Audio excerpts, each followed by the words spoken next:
За гүшүүдийн өдрийн амгалан айлтгая. За энэ биржийн хууль үн өсөлттэй үед бол сайн явж байсан. За сая 47 арилжаа хийгээд 12 нь амжилттай болсон байна. Тэгээд өөрчлөх шаардлагатай юм байна гэж орж ирж байгаа гэж ойлгож байгаа. Засгийн газраас орж ирж байгаа.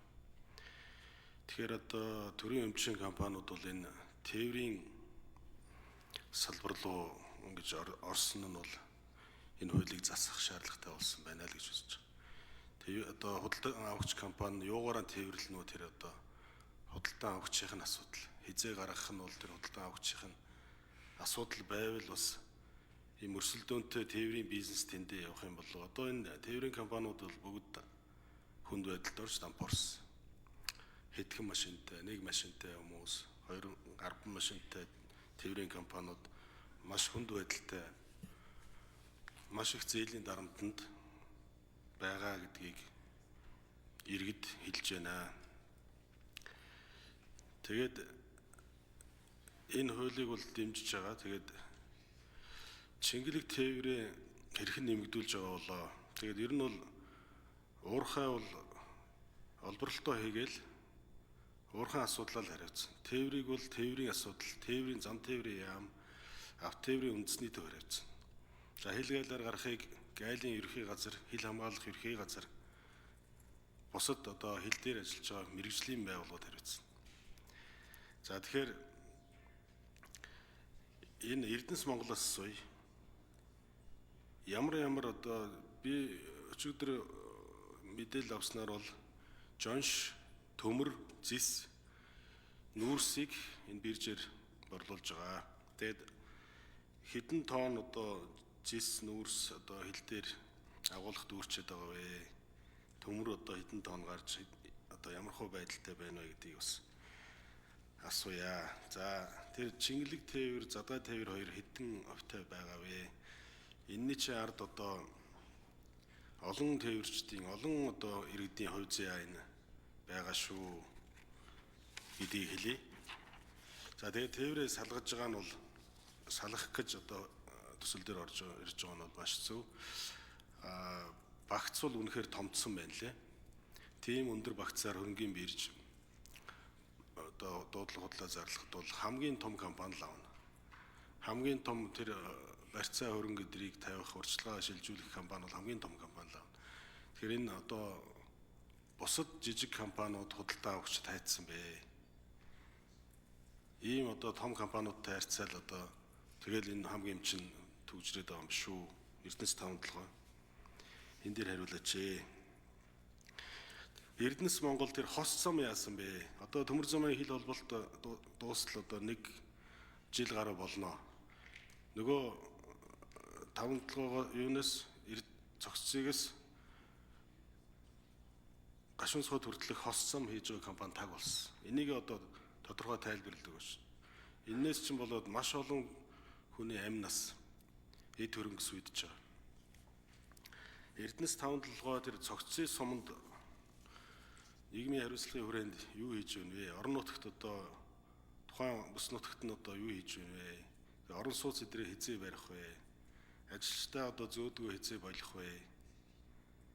Усны төсөл дээр одоо яаж оролцох төлөвлөгөөтэй байна вэ? Гэсэн ийм асуултууд байна.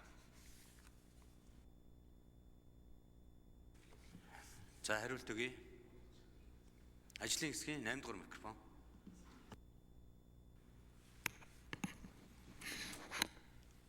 За Эрдэнэс Монголд явцсан багам эрхэм гишүүний асуултанд хариулъя. За ганц мод бомтын нүрсний үн бол 2024 оны мөн үетэй харьцуулахад өнөөдөр бол 45 орчим хувиар бол буурсан байгаа. Энэ үнийн уналтаас шалтгаалж Эрдэнэс 5-7 компани биржээр арилжаалсан 31 гэрээний 6.8 сая тонн бол ингээд хатаа авалт зогссон энэ нүүрсэн дээр бол ингээд зогссон 6.8 сая тонн нүүрс зогссон байдалтай байна. За мөн манай Эрдэнэс Монгол нэгдлийн бүрэлдэхүүнд багтдаг дархан төмөрлөгийн үйлдвэр Эрдэнэс Critical Mineral компаниудын маань 15-аас 40% бага агуулгатай 2.5 сая тонн хэмжээтэй ойролцоогоор 42 42 тэрбум төгрөгийн үнэлгээ бүхий төмрийн хөдөр завсрын бүтээгдэхүүний овоолго бол өнөөдөр ингээ үүсээд байна. Одоогийн байдлаар төмрийн хөдөр энэ завсрын бүтээгдэхүүний хадгалах агуулга бол 87% дүүргэлттэй. Цаашид үйлдвэрлэлийн процесс ингээд тасралтгүй явуулах бол хүндрэл үүсэх ийм нөхцөл байдал үүссэн байна.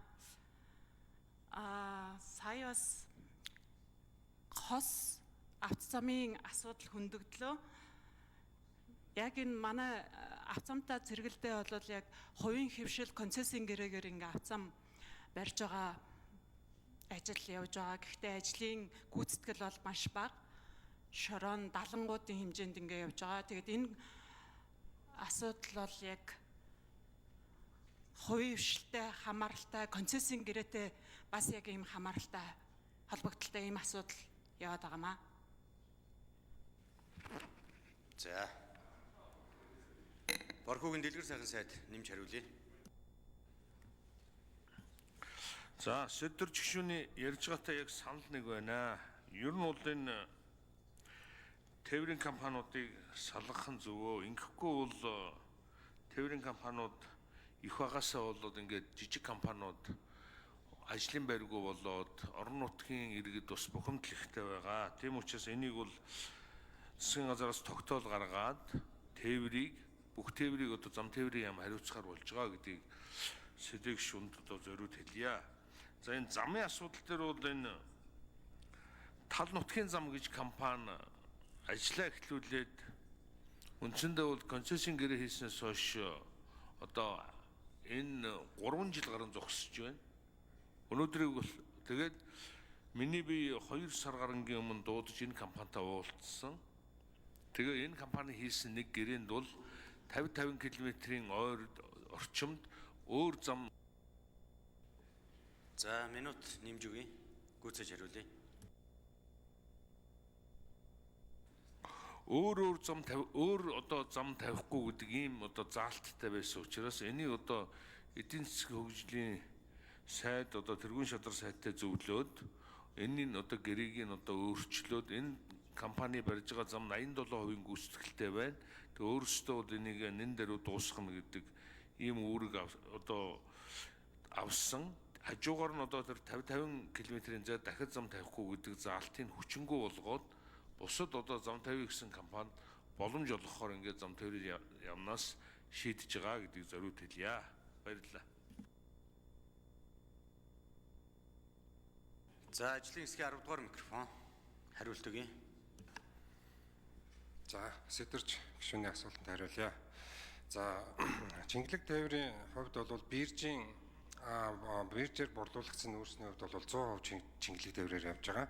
За, манай урт хугацаат гэрээний хувьд бол ерөнхийдөө нийтдээ одоо 147 мянган ажилт хийгдснээс 117 мянга буюу нийт одоо урт хугацаат гэрээний 24% нь одоо зөвхөн задгаа Чингэлгээр ачиж байгаа. Ерөнхийдөө бол компани бас цааш баримталж байгаа бодлого бол Чингэлэг тээврээр одоо бүх одоо нөөцөө ачих юм зорилготой байгаа. За, мөн биржийн арилжааг бол жижиглэгэнгээр хийхгүй байна гэдэг жижиг дүнгээр зарахгүй байна гэдэг асуудал дээр бол 2024 оны эцсээс эхлээд компани ер нь жижигээр борлуулалт хийхээр одоо доотлол нь 12,800-аас эхлээд 32,000, 64,000 гэдэг ингээд борлуулалтуудаа тавиад зарим арилжаанууд амжилттай болоод. За, жаргал сайхны зол жаргал гишүүн асуулт асууя.